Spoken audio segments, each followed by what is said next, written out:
Ассалаумалейкум қыздар, бүгін біздер осындай самса пісіретін боламыз.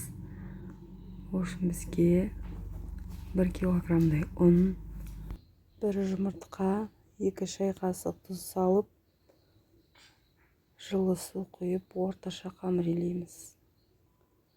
Қамырымызды 10 минут демалдырып, 2 зуалаға бөлеміз. 2 зуалаға бөліп, тағы 5 минут демалдырып, тағы кішкене демалдырып, қамырымызды жұқартамыз.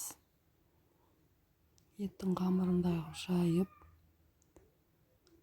қаласаңыздар сармай, мен сұйық маймен тоғмай араластырып жақтым. Жақсылап арасын ауа қалмайтындай орап, морозильникке салып қоямыз.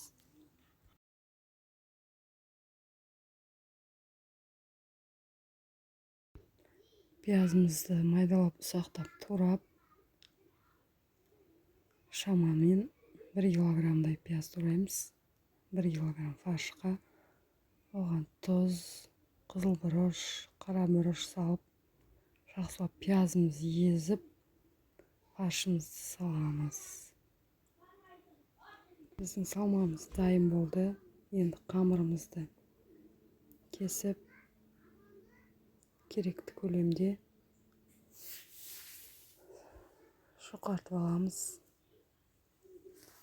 Салмамызды салып,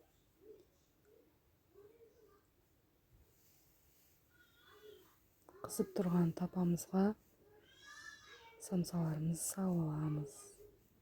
Міне біздің самсамыз дайын болды. Жасап көріңіздер, сіздерге ұнайды деген ойдамын. Ас болсын.